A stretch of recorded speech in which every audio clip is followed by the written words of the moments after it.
In this Module 5, we'll go deeper into Aleo. We'll explore advanced Leo concepts such as program composability and token standards.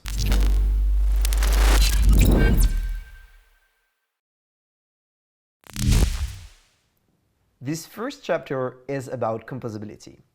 The idea behind composability is that your program does not live alone on chain.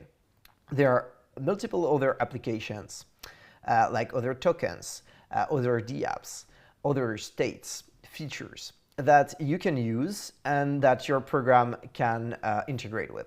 This is what composability is about. So let's see how this works in practice. On Aleo, your program can call other programs.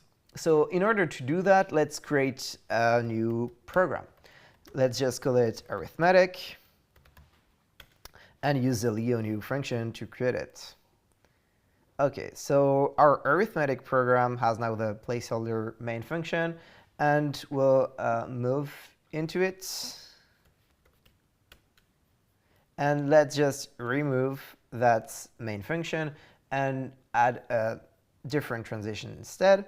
And it will just be a helper function to square a U64 number. So this is not how in practice you would use composability. This is just for an example. Let's say you define an arithmetic library that can be called by any other program on chain. So it will just take this U64, return another U64. Let's call it A, and it will just return the square of A. So we can just multiply A by itself. Okay, so now what we want to do is to call that transition from another program. So let's move back at our root of the project, and let's create a new Leo program, which will be using that square function.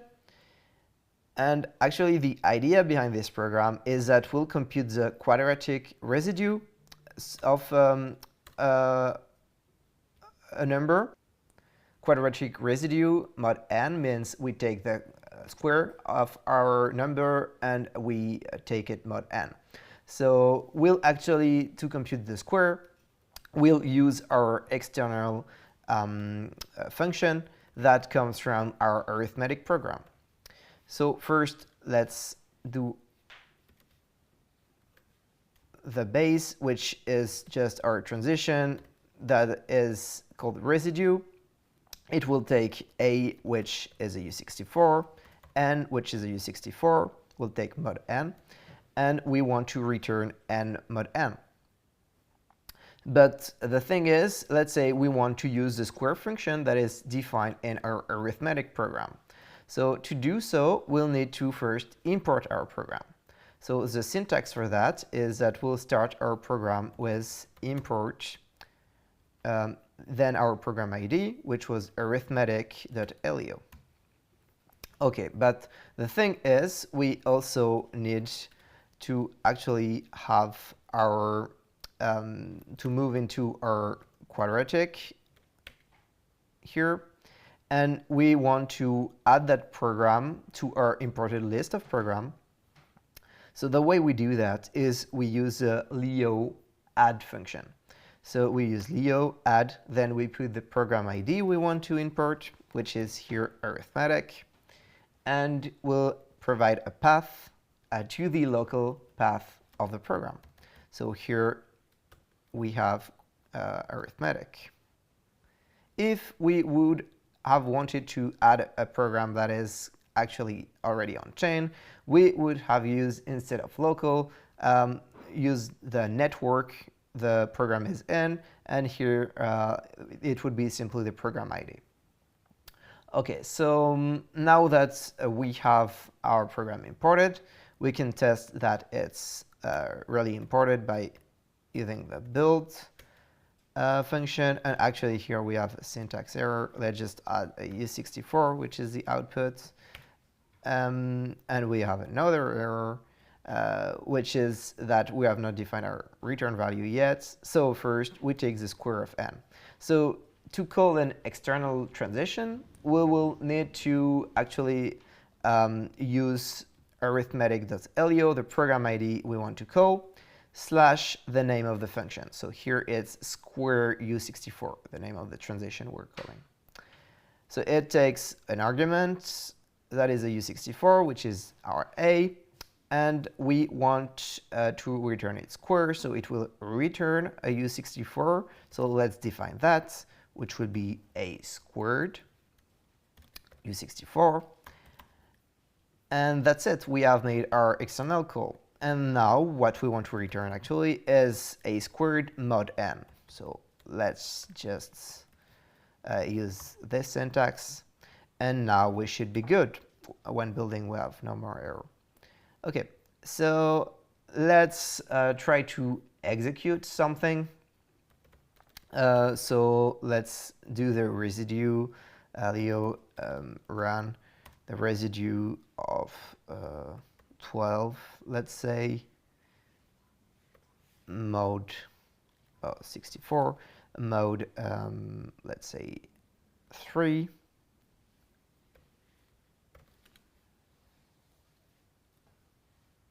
And we forgot here to add the name of the function we want to run. And here we go. So you can see that here there are two transitions that are called. The first one is the square function, and the second is the residue. It has more constraints to the residue function, and the reason for that is it takes a lot of constraints to actually call an external program. This will actually be reduced in the future. OK, so the thing is, with those kind of imports, you cannot actually call any program. So you cannot actually, let's say, provide here as an argument of your program the function, the program ID you want to call. So the thing that is important to mention here is that it is not possible to actually do a dynamic call, meaning that it is not possible to provide that program ID here as an argument of the function that we're defining here. So we cannot say, OK, let's call the square function of the address of the program that has the address that is passed as an argument. And I would pass as an argument, let's say, that arithmetic, or another arithmetic construction, or any arithmetic program that respects a certain interface. This is possible on Ethereum, but this is not possible on Aleo due to the way it's the composability is currently built. But this should come in the future. OK, so now let's see an important thing, which is the color versus signer context variables.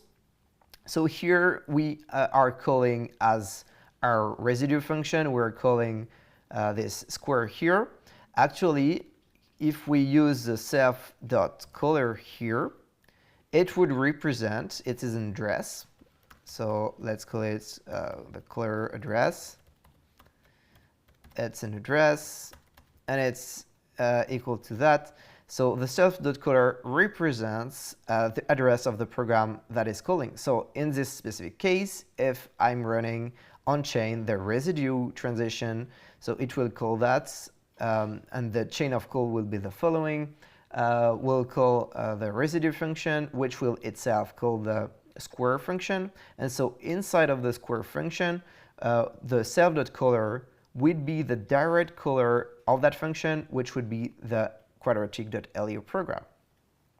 So if we have a second keyword, which is the self.signer, which actually represents the user account address that is signing the transaction. And a program cannot sign a transaction, it's always a user. So this represents the end user, and this represents direct color. Of course, if I call directly the square u64 function, the color and the signer would be the exact same. So we can see a little example of that, which is, let's say we want to define a function that is only called directly. We would define the color, the direct color here, the transaction signer, and we could assert that those are equal. So only the direct caller, it can only be the signer of the transaction.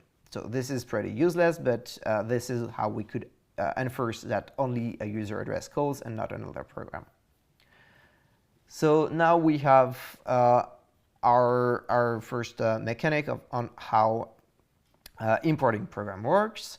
Let's see a more complex use case, which is using a record defined in another program. So let's say we want to add to our arithmetic program right here. Let's remove that, and let's say we want to count actually the amount of times it's been called, and we want to count it in a private state. So we would just create a new record, which is a counter. And this record would have an owner, which is an address, and it would have an amount that is a U64. Okay, so now we are going to create a transition to actually be able to create such a counter. So let's just call it create, and it will return that counter, which should be empty. So it will return a counter, and the owner would be simply the signer. I'm not using color here because in case it's called by a program, I don't want that program to receive the record. I want the actual signer because programs cannot own records.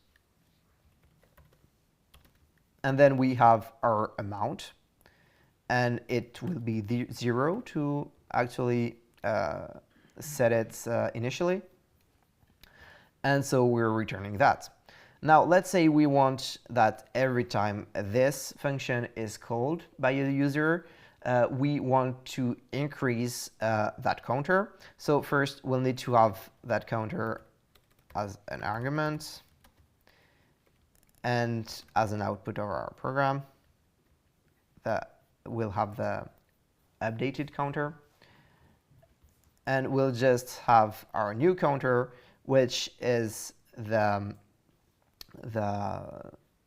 which has the same owner as the input, and which has an amount, a count amount, that is incremented by 1.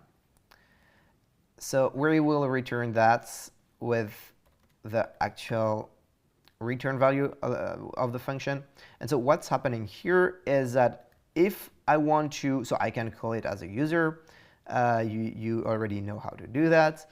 But if we actually want to call it from our quadratic program that is importing it, we'll actually need to update here our program.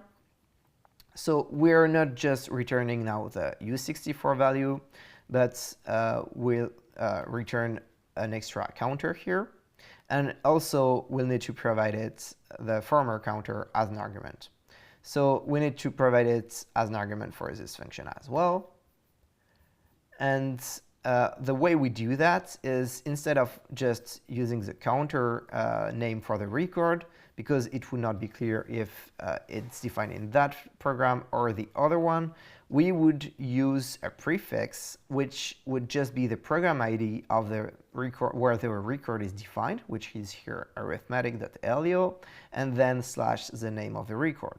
So this is what we call an external record. And the difference we have with using direct records is that when you have it as an input, it does not consume the record. So the only way to consume the record is to actually pass it to our function here that has it as an input, and so it will consume it. But right now, if our function is just that, it should just take an in-counter record. It will not work if we don't provide one, but it will not consume it. So you can reuse it for other transactions.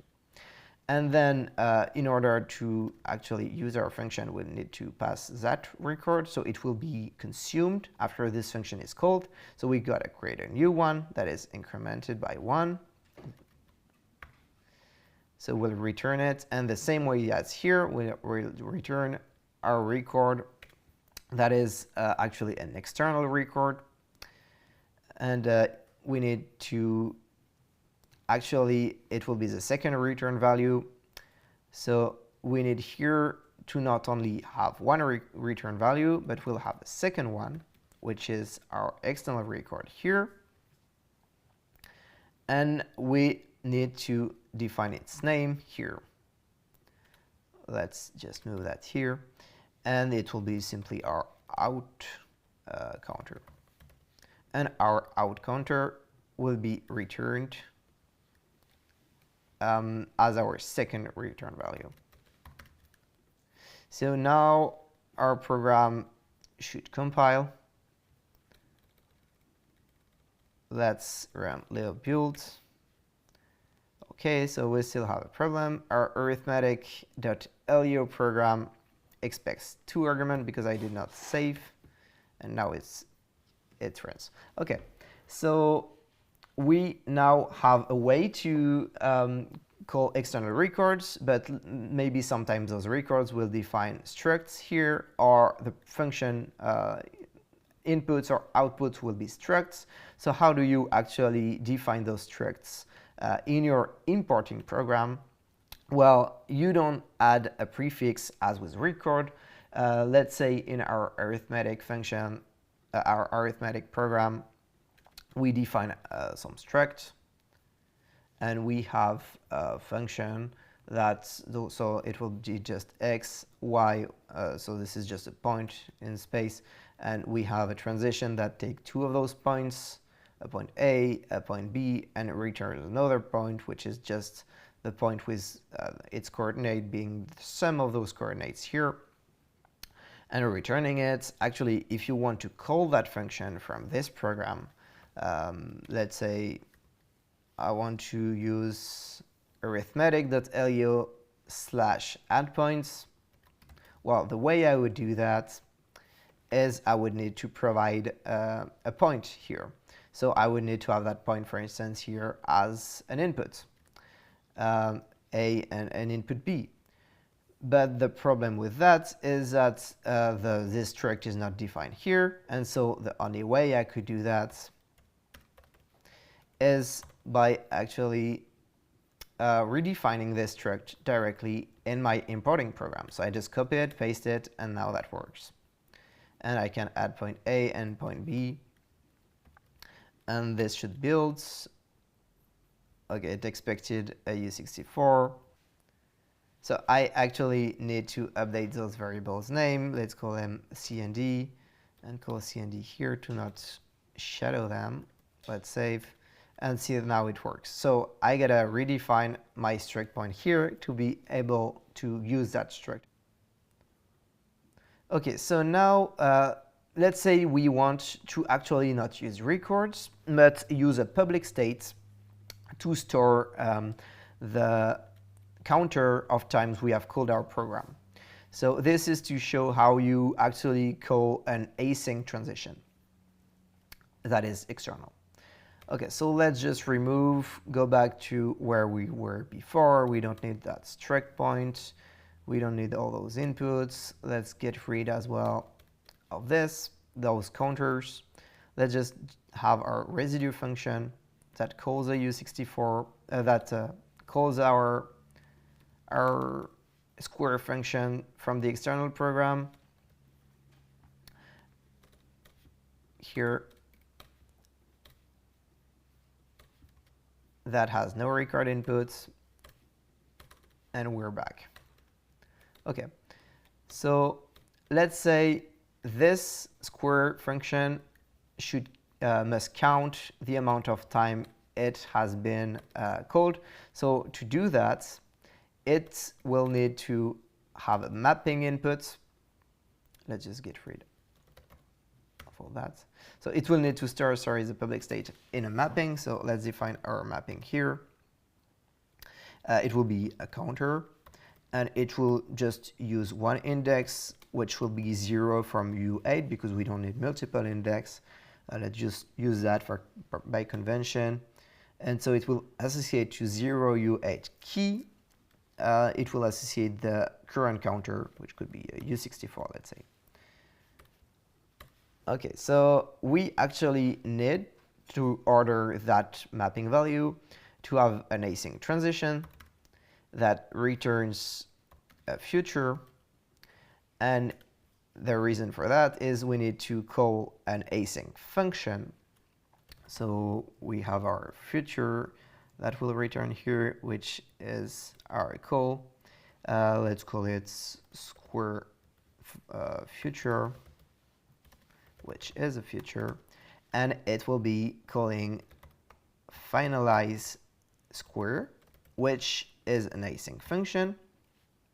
And this finalize square will just increment our counter. So no need to pass it any value. Let's define it here, async function finalize square. It has no argument, returns nothing as any async function, and it will just read our mapping value. So all counter is a U64. It gets the mapping value, or use it because we don't want that get to fail for the first time we call it. So it will call the 0 key, and it will return, if there is nothing at that key, 0 U64 as a default value. Now let's get that value and increment it by 1. Actually, I'll update it in place. Counter val updated by 1. And now let's just set that counter mapping value at 0 to the new value. Okay, so now we want to actually externally call that transition. So it's a bit different here because what we need to do is to actually have an async transition, and because those programs will be executed off-chain, we need a way to explain to the validator in our code which part of the code should be run on-chain first. So obviously on-chain it's easy because we just follow the sequence we have in our transition. But because we'll have multiple part of the on-chain function that will be executed, we need to have a way to actually explain what is executed first. So first, let's have an async transition. So it will return a future, and this future will be here. Let's say residue future, and that residue future will be defined as the return from finalized residue which will be our on-chain function call. Okay, but the thing is here our square transition actually returns not only a U64 but a future as well itself. So this is the first time we have two future in our transition here. And we'll give it a name, which will be our square future.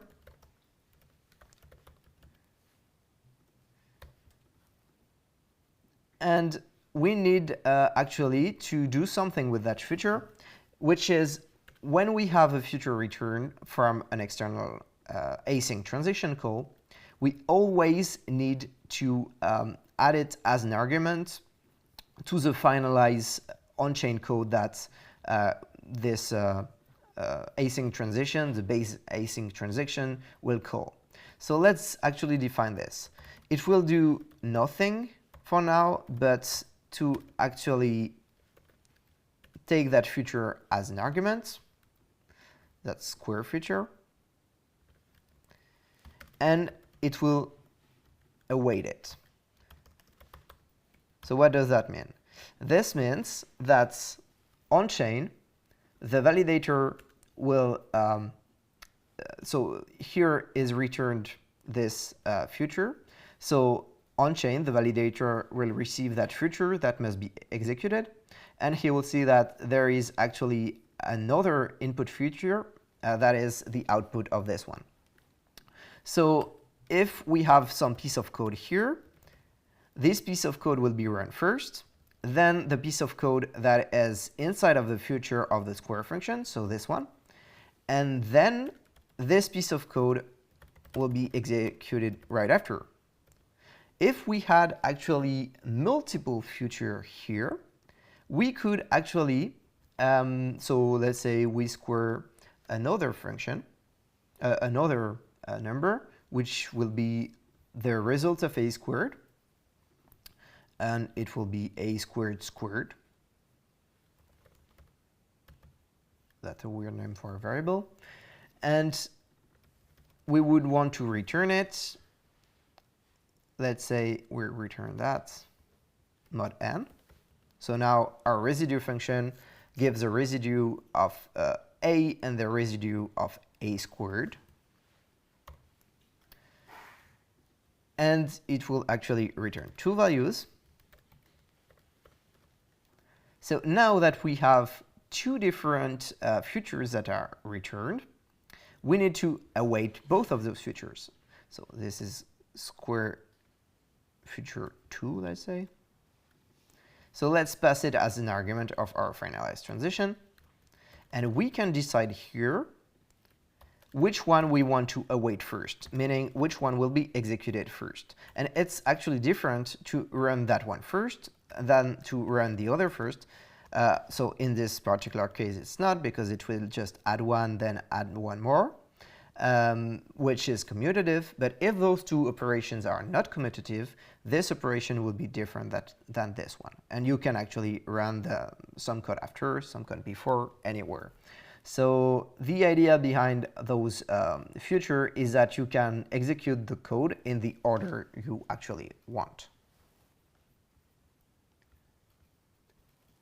So there is another extra feature that you have, which is that you can directly read the mapping state of an external program that you have imported from within your finalized function. So here we have the way you do that is that you can use simply the mapping name. Here it's counter, but you will prefix it with the the program ID where the mapping is defined.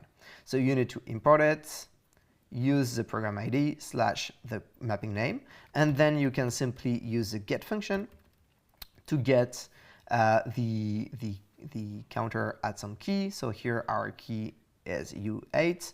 We actually don't want it to fail if there is no value set prior, and it will return 0 if not. And let's say we put it here.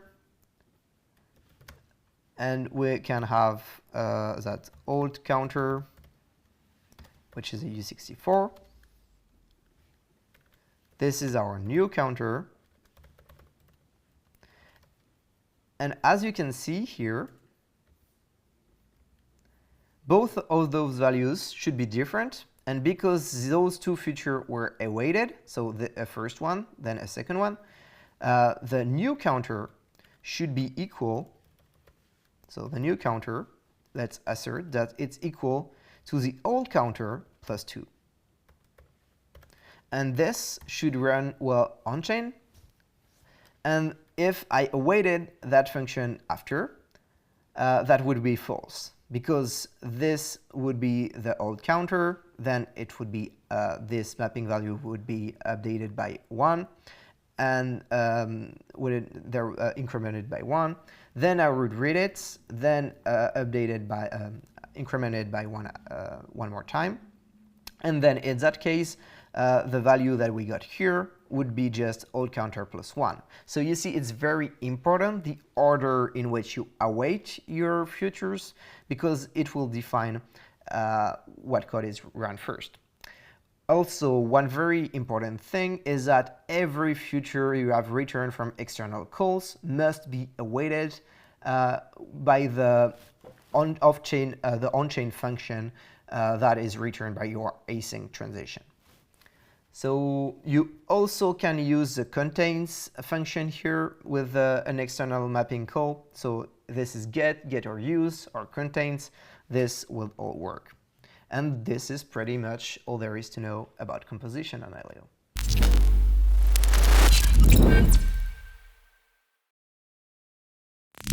So now we'll go into an important concept on Aleo for what's next, and that's how we define strings. So let's first create our strings program. Let's go into it, and we'll see our first approach. So the first way we could build strings is by simply defining it as a sequence of characters. So each character can be represented in ASCII as unsigned 8-bit integers. We can simply have a table which is this integer is this character.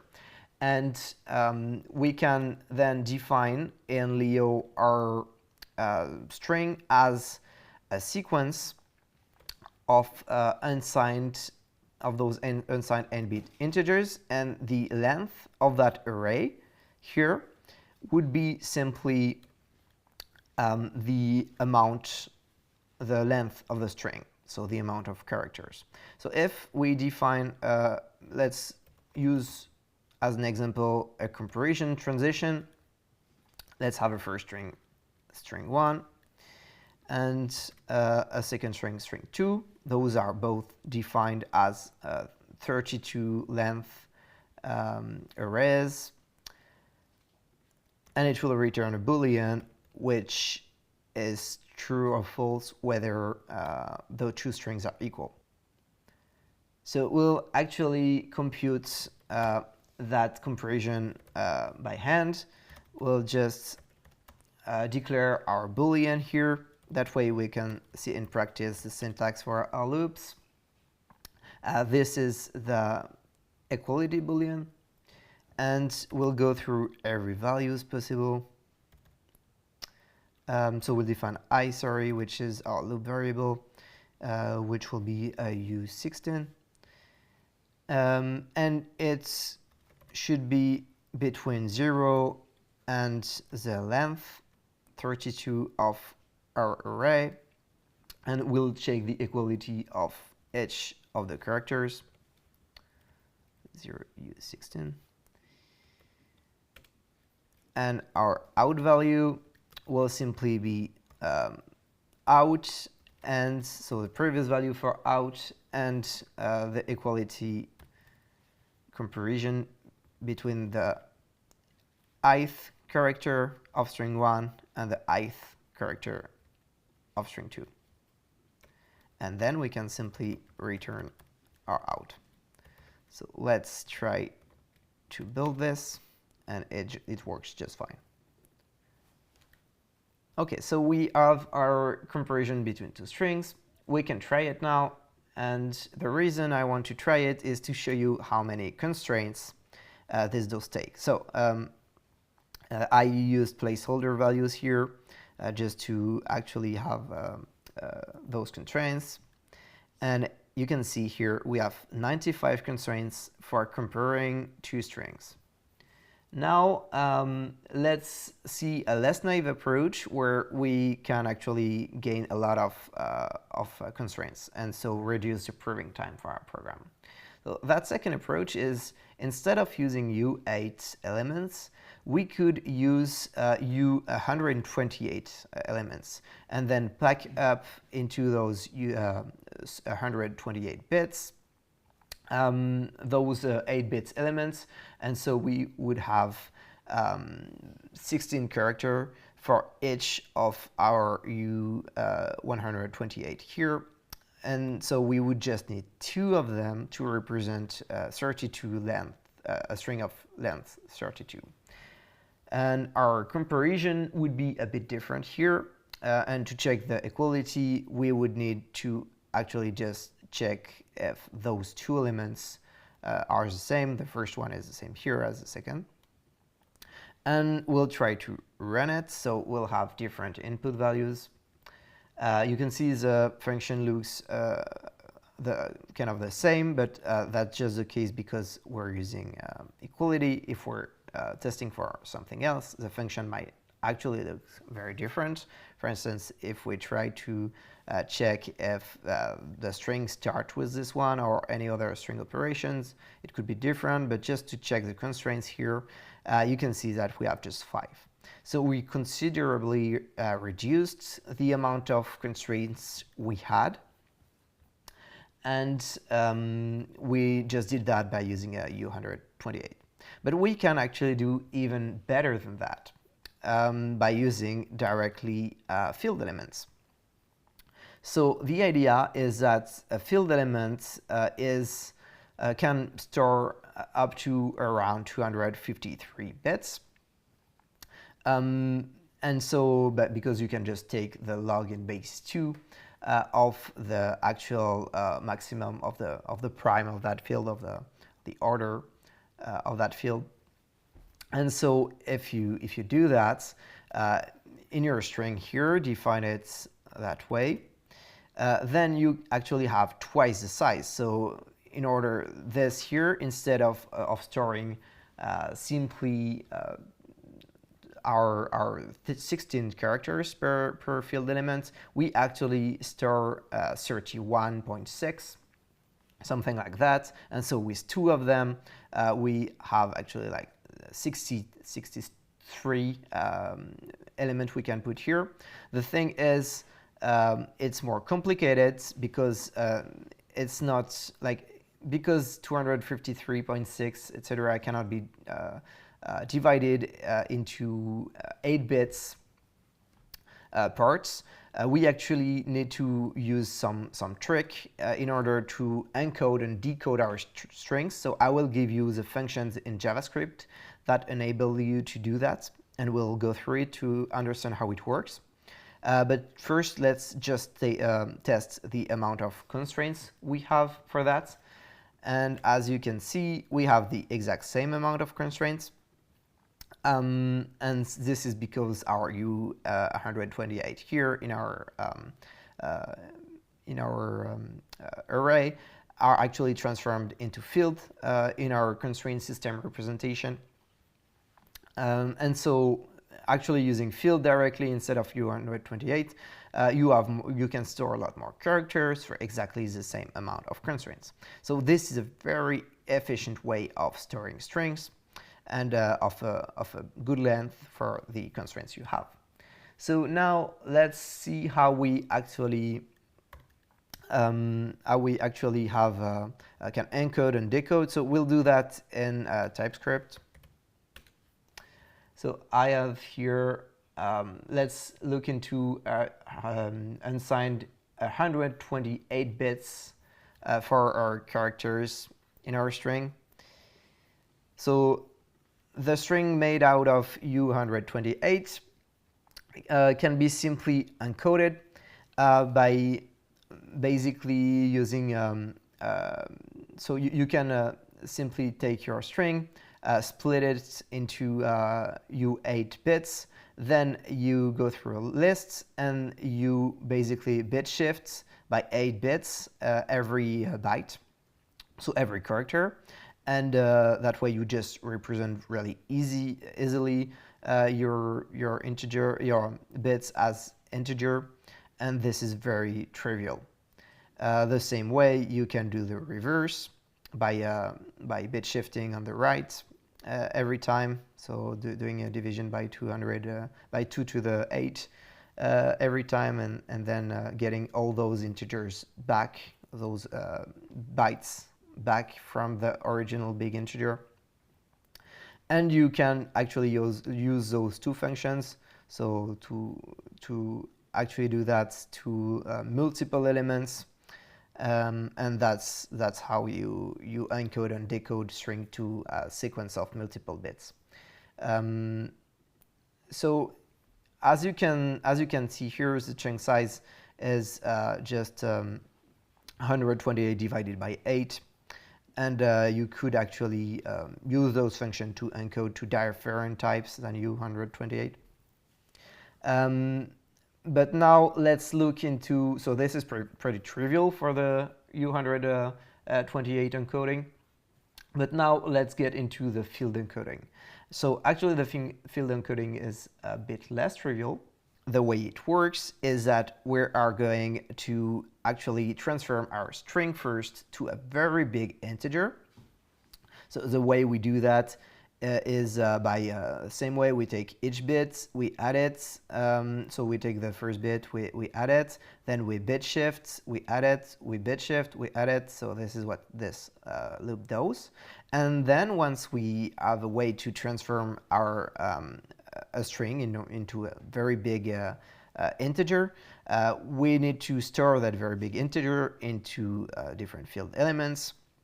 And so how we do that is simply we loop for each field we want to create. We divide by the field modulus, so we get field elements, and then we add it to our array of fields. And so that way we can encode, and same way we can decode using the reverse operations. And then at the end, we have our string encoded into lists array of fields. So those are the three approaches to strings on Aleo. Now, when do you use which? Well, the accepted standard for the NFT standard on Aleo is based on the field representation. The other standard for fungible tokens, as we'll see right after, uses U128 standard. Actually, the most efficient you can use is the field version, but it's up to you and up to your use case, because actually it could use more constraints when you want to actually check very specific operations on those strings. If you want to check, for instance, if the characters are in a specific list of characters.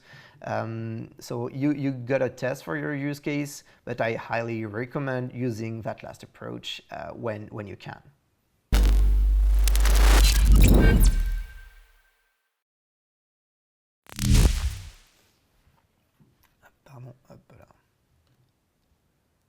So now let's build our way up to the token standard on Aleo. So this chapter is a bit particular because this is not the final token standard, but it's an intermediate version. So first we'll start from our simple token version that we built earlier, and we'll see how we can add a few features to actually make it as a token that is usable on chain. So we're still missing two features. The first one is we don't have metadata for our token. So for instance, on dexes, it can be identified as with its name or its ticker. So let's add this, and we'll also need to add an approval mechanism. So let's start with the token metadata. I will add it here. Let's remove our admin and the references to our admins here in the token. And so our metadata here is simply the name for the token defined as a U128 string. Here we have our symbol, which is just the ticker, some letters for your token. And then you have a supply, which is the maximum amount of token, and decimals. So here's how decimals work. All our U64 for our tokens amounts, let's say in our record here or in the supply here, they are all integers that represent all the decimals for your tokens. So let's say we want to represent 10.63 tokens. Well, the way we can do that is by representing it with two integers, is simply defining the decimals here, which is the maximum amount of decimals our token supports after the comma. So here, if we define it as 6, for instance, then we cannot represent that number because there are 7 number after the comma. But we can define that number right here, because we have 6 number after the comma. Okay, so here is for the 6 decimals, and so in order to represent an amount that is 10.63, what we would do is we would simply use for our U64 the number without the comma, and because it has the token here in the metadata is defined as 6 decimal, this number would be divided by 10 to the 6 to have the actual token value. So this amount right here would represent this quantity of token right there. And if we have, let's say, 10, then in order to represent that value here, we would need to add 0 here. Okay, so hope you get the idea, but this is how we can have a decimal representation without having that type in Leo. So now that we have this, we can define a struct that contains all those constants data, and we'll have a transition that returns that metadata with all the data constants that are hard-coded here, and it will return it. So any program that imports that program can simply call that transition to get this data. Okay, so now the basic mechanism for the token, we call that balance. Actually, this mapping is called account. So if we replace it everywhere on the file, then we're good. So this is how the standard is defined. Now we still have our token record right here. Our token record is still the same as before. We have our transfer public function that is the same, transfer private. Everything is the same for now. Then we need to add a new mechanism that is the approval mechanism. So how do approvals work? The idea behind the approvals is that I have a balance, let's say a public balance, and I want my any program to be able to spend from my balance. So let's say I want to make an exchange on a DEX, and I want the program to be able to take from my balance whenever some other user wants to trade that token. Then we could use such an approval mechanism. So the way it works is that there is an approver, there is a spender, and the approver authorizes the spender to spend some amount. So to define that, we'll use a mapping, and that mapping will store all the approvals we have unchained publicly. So this is for public state, and it will store a certain quantity. So the idea is that we'll define a struct that defines the approval, and that approval contains an approver, a spender, and in order to store that on chain, we simply store the hash. So as a key, we have the hash of our approval, and as a value, we have the amount that is approved. Okay, so how does that work in practice? Well, we just add a transition. That transition will allow any user, the caller, to approve another user. So let's add it at the end here. So our user that calls approves for its own funds to be spent, and it approves a certain specific spender to spend those funds and a certain amount. So this is our approve function. It's defined the approval right here. The approval struct has the approver and the spender. The spender is the one defined as an argument here, and the spender is and the approver, sorry, is the caller of the function. So only you or the program that calls that function can approve spending his own the spending of his own tokens. And then we're just gonna hash that approval. We'll use that function to hash using the BHP 256 hash. And this will actually be the key to the mapping that will update.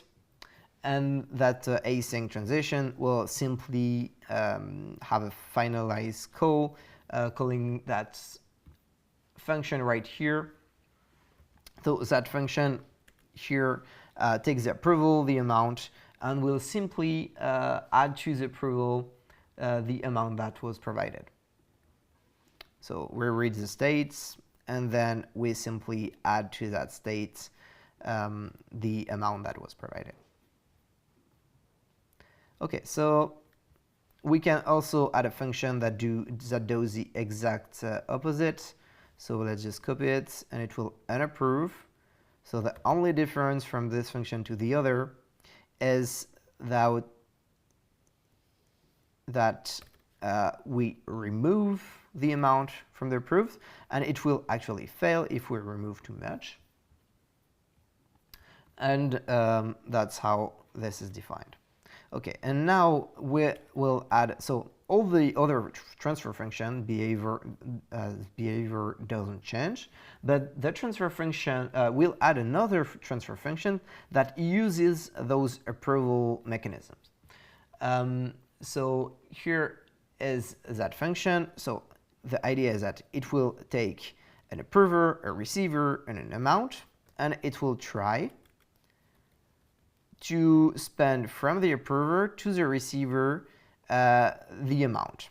And the spender is the caller. So the one that calls will check if the one that calls actually can do that operation. So the way we do that is that we'll check in the mapping associated with that approval if the amount can be spent. And so the approver here should be the one that we got as an argument.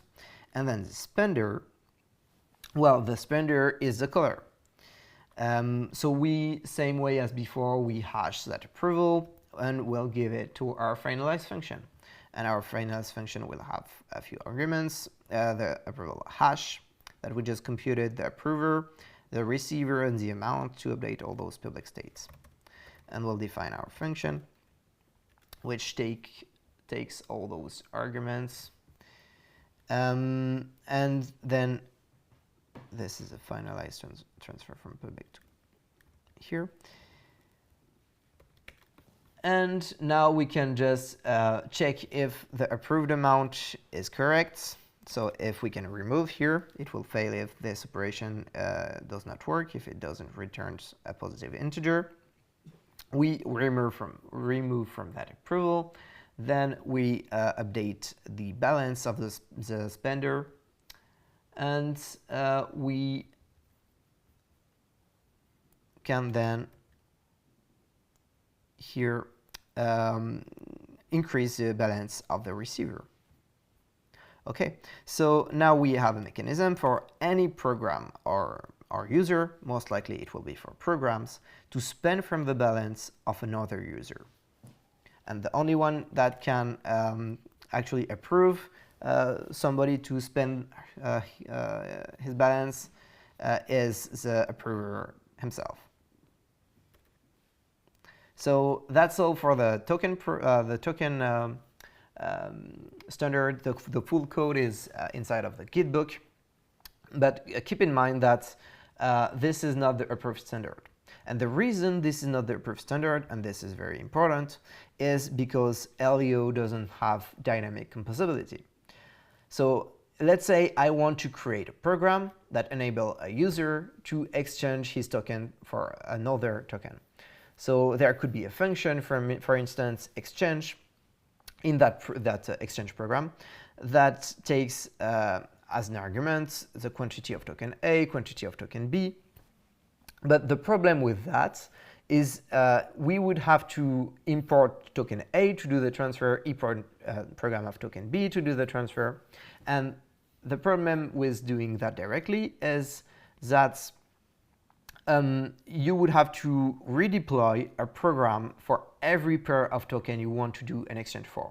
And that's even worse. If you want to have, for instance, a lending protocol where you can have any amount of tokens that are interacting with that protocol. You could have k of n programs to deploy in order to actually be able to lend for and put and give collateral for all those pairs. So there is a big amount of programs you would have to deploy for this to be our standard. So what is done on the Aleo is that instead there is a registry program, and this is what we will see in next course.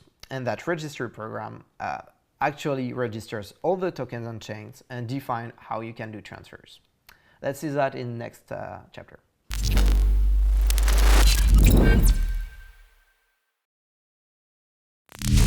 On Aleo, there is a very particular program, which is credits.aleo. Credits.aleo is a program that implements the standard we just saw earlier, the fungible token ERC20. So it's almost the same as this program, and it is used for paying all the fees on the network. So the credits you got through the faucet, for instance, it used the credits.aleo in order to pay those fees. So for instance, if we look at the transitions we had earlier, this is the credits.aleo that was called. If I do a transfer to some user, or I do it simply by, if I do a transfer to some user, I will simply call that program credits.aleo and its transfer function. So as you can see here, I get I can simply.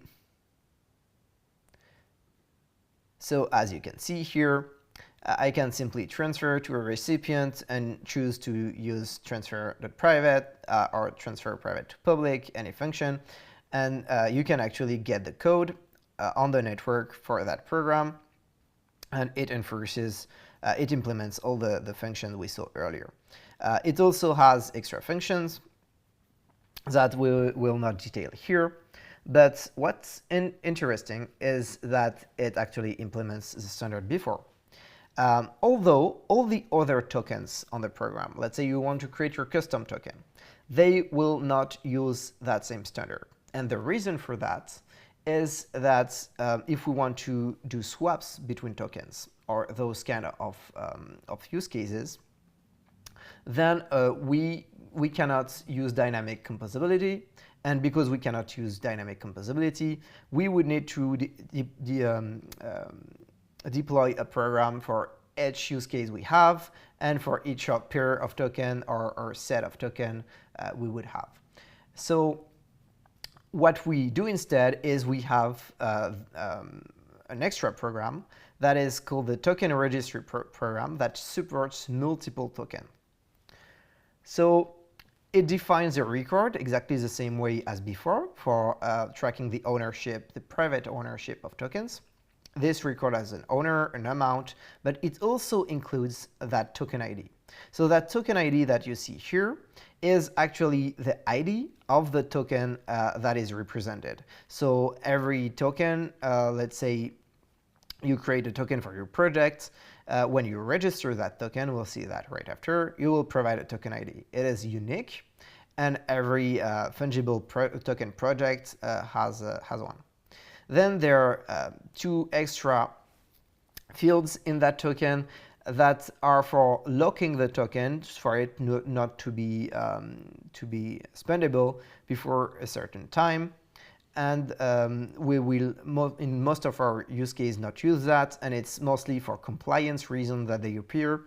So you, in most of the cases, will set that external authorization boolean to false, and authorization authorize until to 0, and that way you just don't have to worry about that. Sorry, to the max usage 32 integer.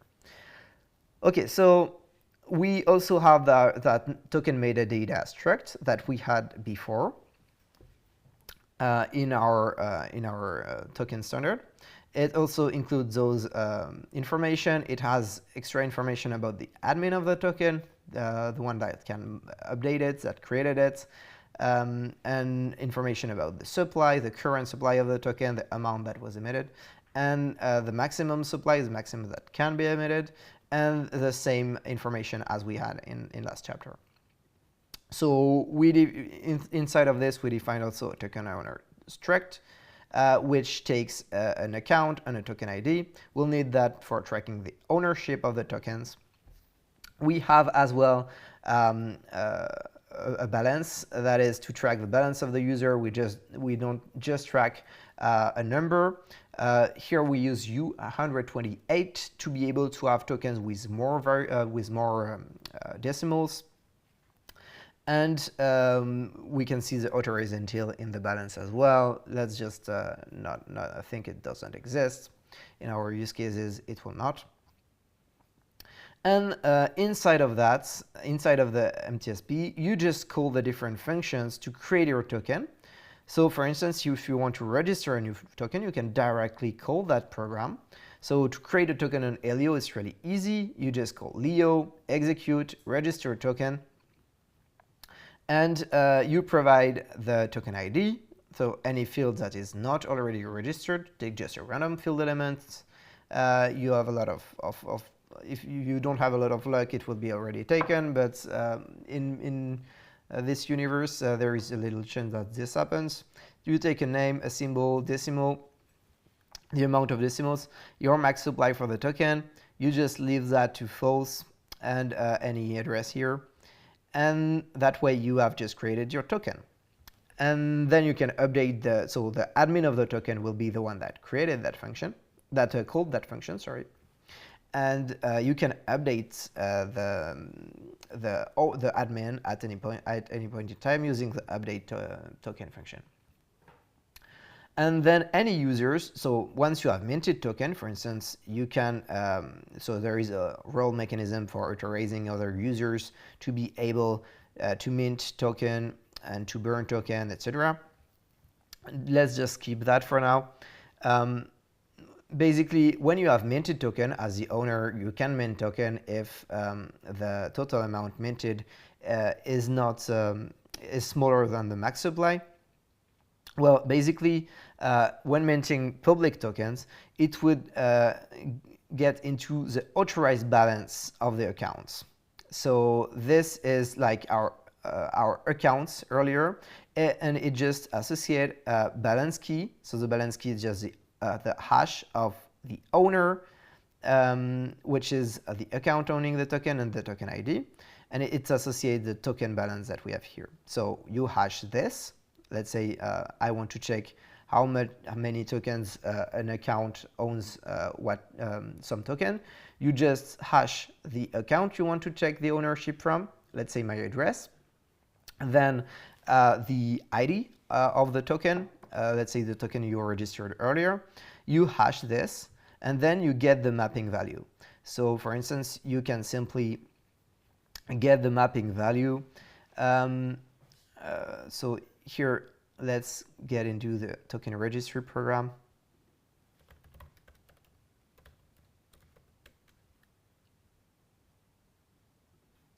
So in Hierarchies Explorer, you can actually read mappings. So to see all the list of registered token, you could simply use that. And if you want to check the balance of a user, you would look into authorized balance here mapping. You would hash this using the account you want and the token ID. And with this hash, you would simply read the account here. And doing that, you would obtain a balance like this, which would have the same token ID here, that same account here, a balance, and we don't care about this. So you would have the balance of the user that way. So when you do a transfer, you can simply use the transfer public function to transfer some tokens. You can use also the transfer private, transfer public to private, the same way. And there is also a mechanism to actually, for some tokens that require authorization, you call the pre-hook public function to actually authorize the spending of some token. There is the exact same mechanism as we had before of approval of the tokens. simply using the approved public and unapproved public we saw earlier. And that's pretty much everything there is to it.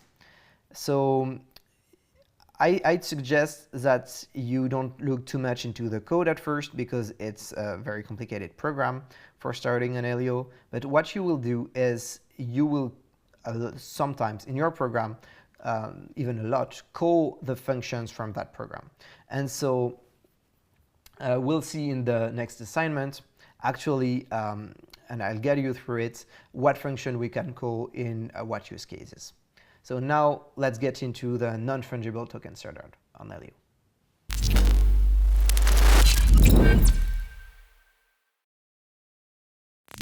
Now let's get into the non-fungible token standard on Aleo. First, what are non-fungible tokens? They are tokens that are undistinguishable one from another. So you would have collections of those tokens, and within a collection, there would be different data, for instance, in one from another. So a very common use case for those NFTs are simply storing an image that represents, for instance, a profile picture, and you have a unique image or a link to that image in the data of your non-fungible token. So there are a lot more use cases to this than just those. For instance, you could store on-chain a name, or the representation, a string representation of a name, and there would be a unique name minted for each user. And that way you could point that by owning the token, you could decide to point to redirect that name to your address, and that way people can just write instead of your address in their wallet your name. The other use cases would be like Uniswap v3 liquidity position, or like in DeFi there are a lot of use cases that you can have for NFTs, and it's not just limited to actual PFPs. Okay, so what's particular for tokens on Aleo is that they can be public or private, exactly the same way as tokens could be public or private. And also, the data they include can be public or private. So the owner and the data both can be public and private. So it's on Aleo, actually, you can have a token, an NFT, which has public data, but which the owner is public, and you can have a token with private data, where the owner is public. It's completely independent. So what are so in the tokens we have, what is the structure we have of those tokens? Well, they are simply represented for private NFTs as a record, exactly as for tokens. So it has an owner for the record, and it has some piece of data, and that data is simply a string containing a field, and you can actually include, so this metadata is a string that represents a URL to a piece of JSON, so a JSON file that has all the off-chain metadata. For instance, a link to an image, or it could be a list of attributes or anything. And you can actually put data on-chain as well, directly in the data struct. So you can include anything you want in here. And then there is an edition. So this edition right here, it's simply if you want to have two tokens that have the same data, but you don't want, you don't actually want, you want to have two different NFTs, well, you can add an edition to support that use case. So the ID of the token will be computed from those two values, the data and the edition. And by tracking who's owning which ID, we can track public ownership of tokens. So let's start with simply how we compute that ID. So to compute that ID, we just take the data of the NFT, that's struct right here. And then we can simply commit, compute a commitment. So we hash the data first, and then to that hash we compute a commitment of the edition. So it's a scalar because to compute a commit we use a scalar. So we compute a commitment of that scalar on the hash field here, and that way we have the commitment. Okay, so now that we know how to compute the ID of a token, we'll call that the token commit. We have a mapping that will track every NFT commits that exist. So that way we cannot create twice the same NFT with the same commit. And we can track using NFT owners mapping the public ownership of the tokens. So we just use the NFT commits and point it to the owner address. Then we have an approval mechanism. That approval mechanism works exactly the same way as the approval mechanism works for fungible tokens, but there is a difference, which is we don't provide an amount for the amount that is approved. We can either approve a specific token with an ID, or we can approve somebody to spend any tokens from the collection, so from that program. So there are functions that actually allows to approve. So here it's to approve a specific token. So you give the NFT data, the edition, who can spend it, and it will update the approval, the NFT approvals mapping.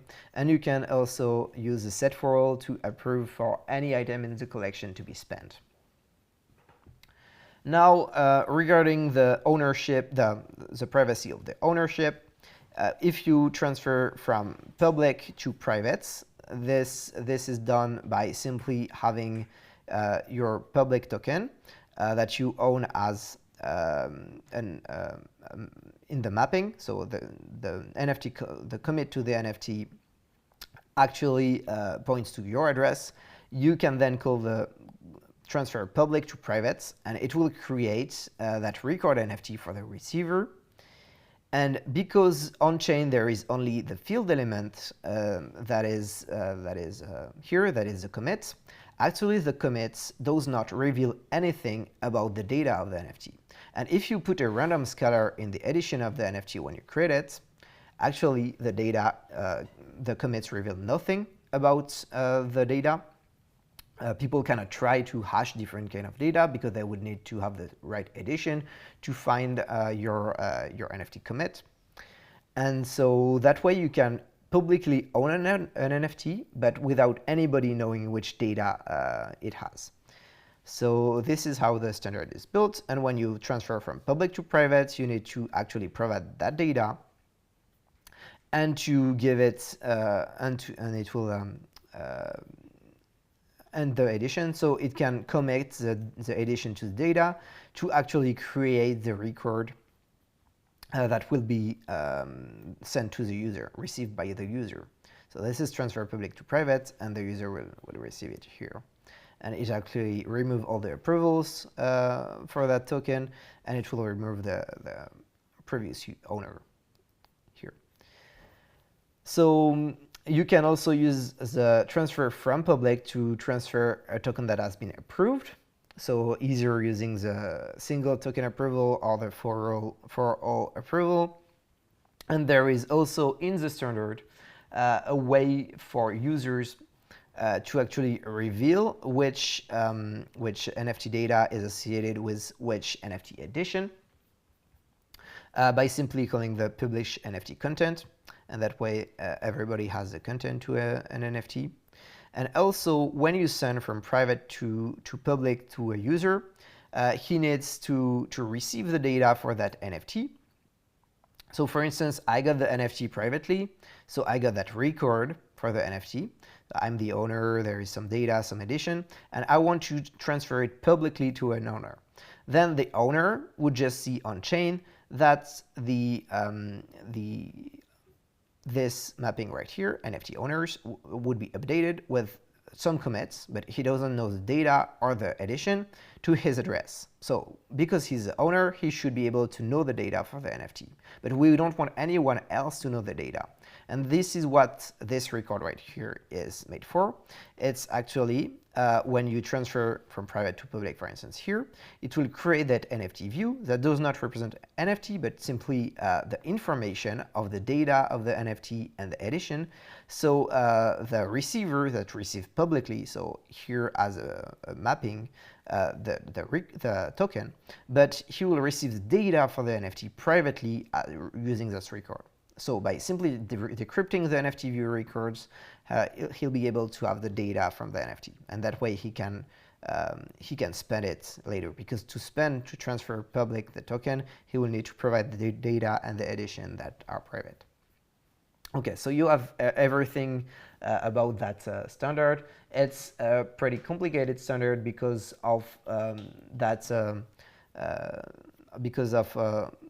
that dynamic of this owner being private or public independently from the data of the NFT being private and public. But that actually allows you to do a lot of use cases that are doable nowhere else. And I think it's very, very exciting for the DeFi and for all the use cases on Aleo, because you could, with something like this, for instance, create a loan, and that loan would be an NFT, and no data about that loan would be provided to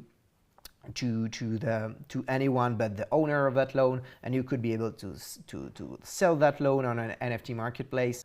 So I'm pretty excited by this standard, but let's move on to the next assignment.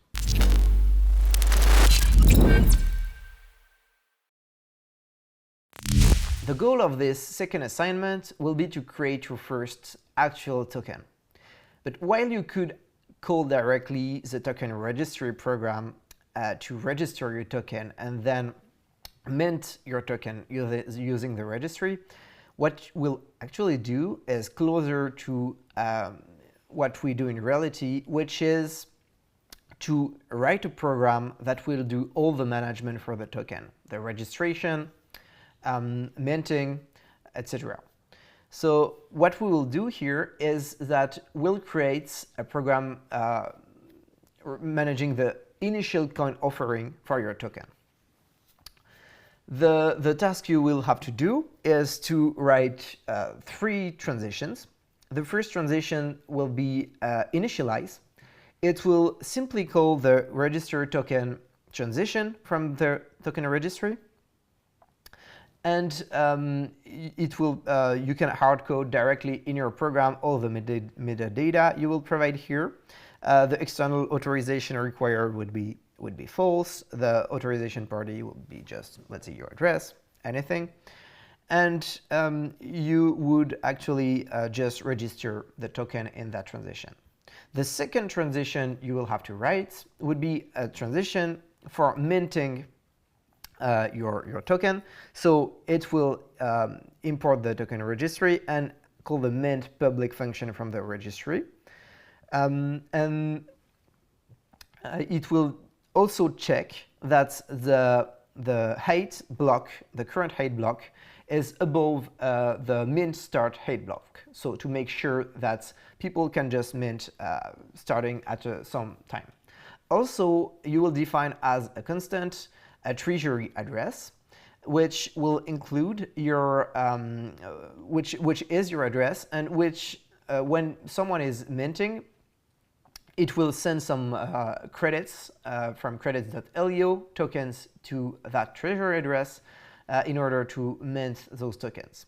And to compute that price you gotta pay to mint a token, you will just use a mint price constant variable at the beginning of your program.